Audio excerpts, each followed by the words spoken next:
Bonjour à tout le monde, j'espère que vous allez bien. Ici Savant Céleste et aujourd'hui on se retrouve pour une nouvelle vidéo sur les points karmiques, à savoir les nœuds sud et nœuds nord. Vidéo qui est extrêmement importante parce que les points karmiques influencent notre vie à un niveau que vous ne pouvez même pas imaginer. C'est-à-dire que vous avez l'impression d'avoir un libre arbitre. Oui, mais vous avez un libre arbitre si vous voulez dans des chemins bien prédéfinis. Je vais vous l'expliquer. Euh, Avant de commencer, dans ce premier point, j'aimerais vous poser une simple question, enfin même deux questions. Premièrement, avez-vous déjà eu l'impression d'avoir une mission dans cette vie sans savoir laquelle?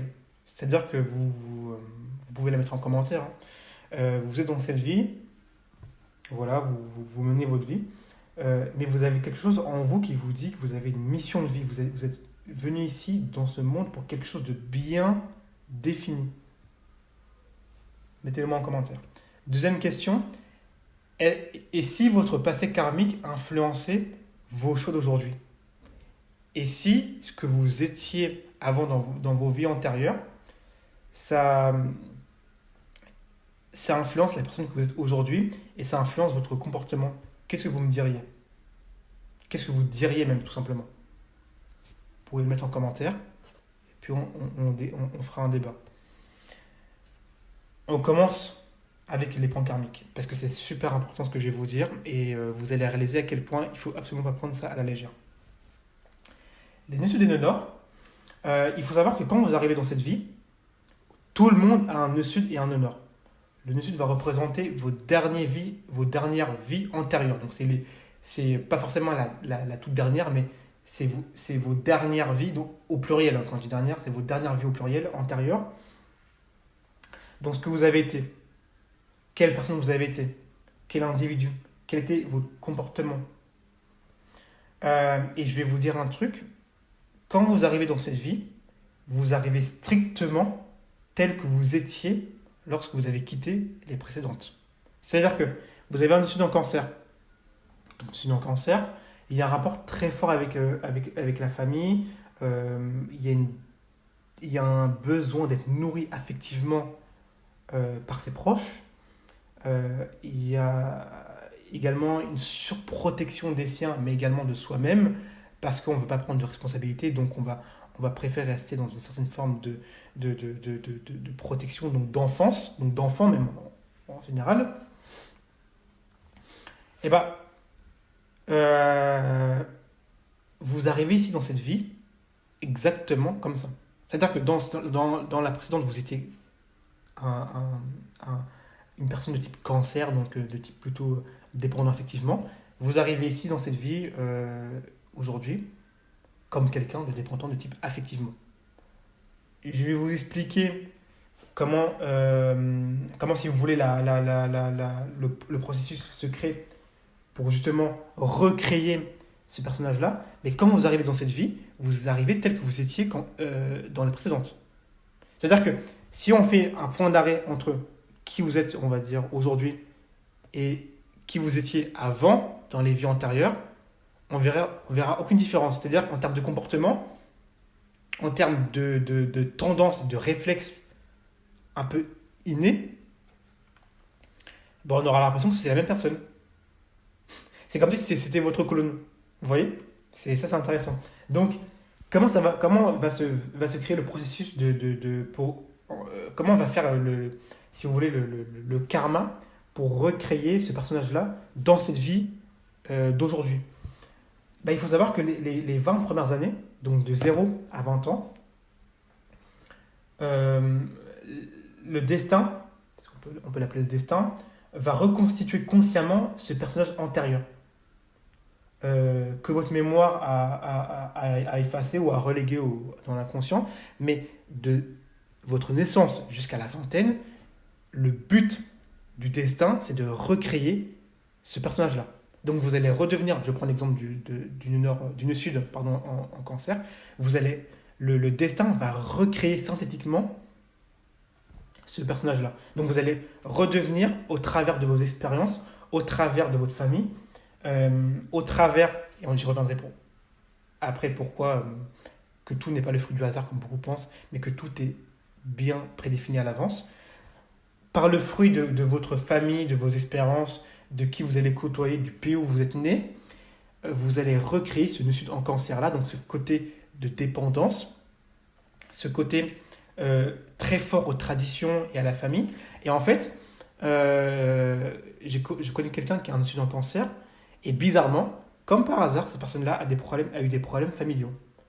Un père qui l'a délaissé, une mère qui n'était pas vraiment proche de lui, il n'y avait pas vraiment de proximité intime, de compréhension euh, de son subconscient. Et comme par hasard, la personne est en quête affective, est en dépendance affective, notamment des siens. Elle a tendance lorsqu'elle est avec quelqu'un, à vouloir que la personne la surprotège affectivement.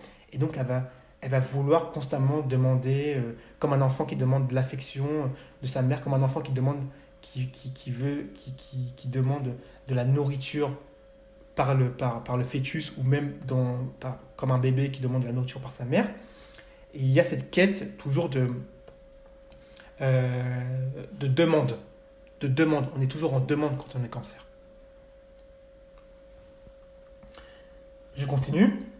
Donc les 20 premières années vont servir si vous voulez, à reconstruire ce personnage-là, donc avec ses qualités et ses défauts.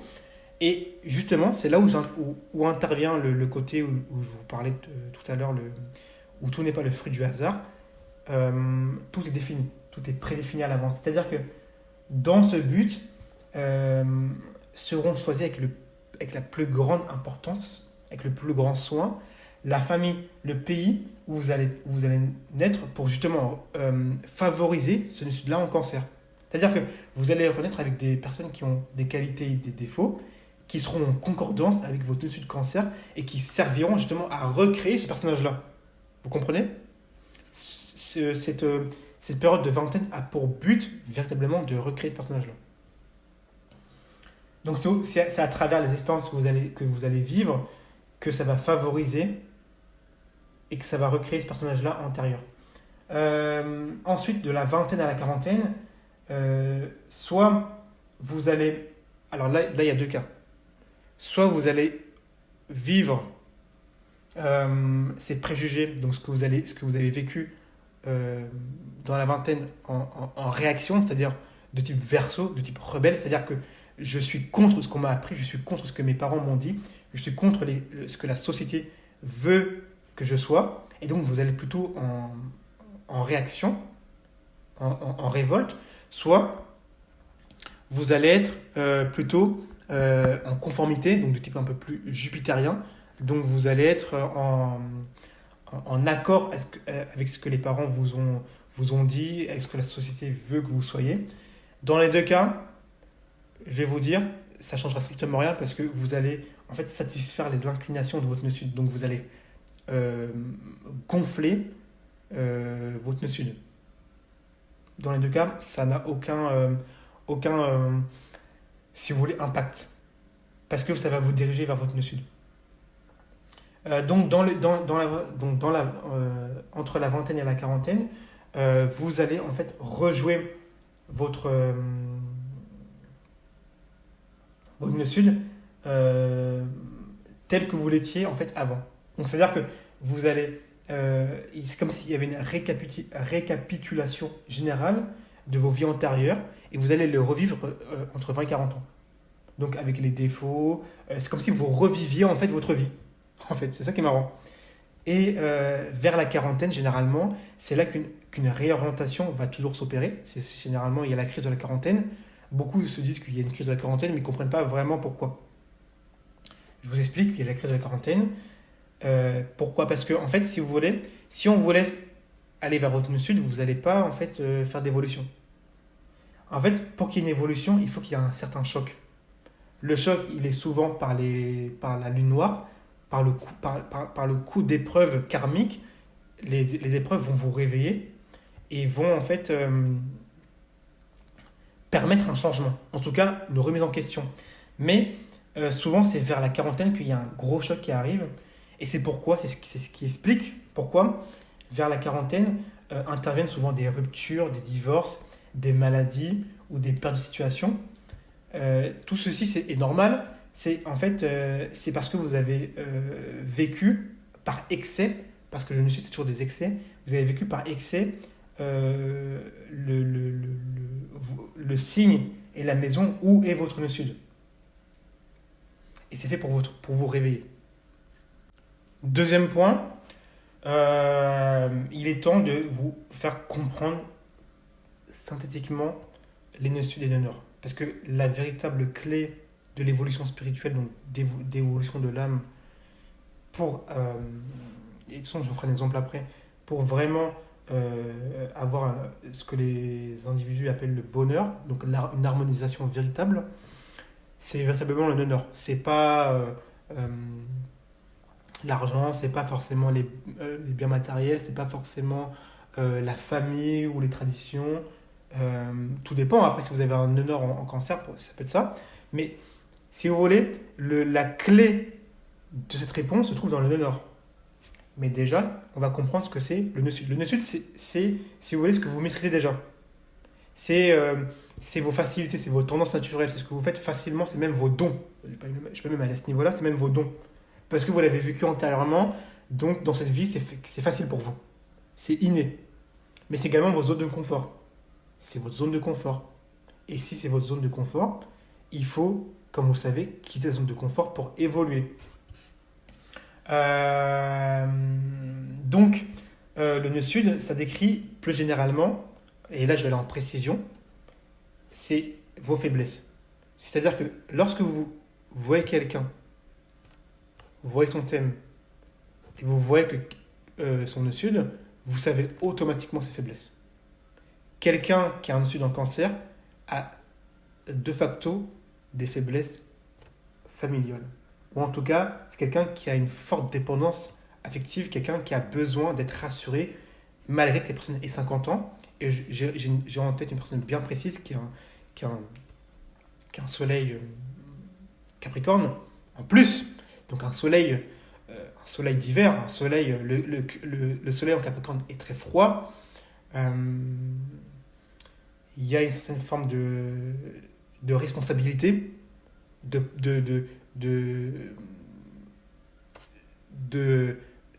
hiérarchie. C'est-à-dire que j'endosse la responsabilité, je prends sur moi les problématiques des autres et je m'en occupe seul, tout seul, solitairement.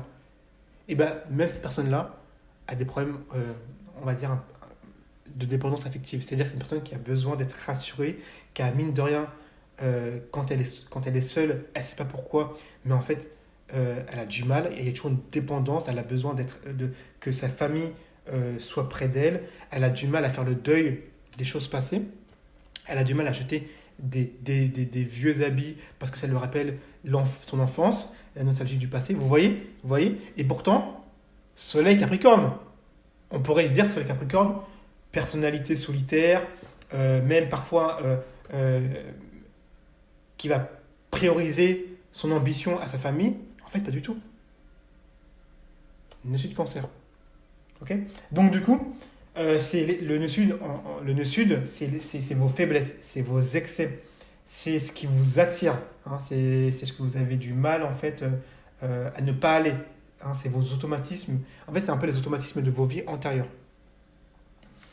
Et c'est également, il y a une notion d'ego. C'est le signe et la maison où est positionné le nœud sud, c'est votre trop forte proportion, si vous voulez, à vivre l'ego.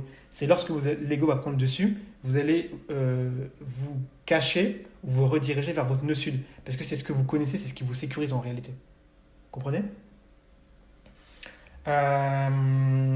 Donc c'est ce qu'il faut, entre guillemets, dépasser. Et en fait, le point à aller, c'est le nœud nord. Le nœud nord, c'est quoi ? C'est votre destinée.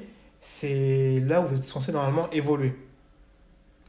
Si je dois faire une métaphore, c'est le nœud sud, c'est votre passé. Le nœud nord, c'est votre futur inconnu, mais qui vous appelle. C'est ce qui vous appelle, c'est ce qui vous dit.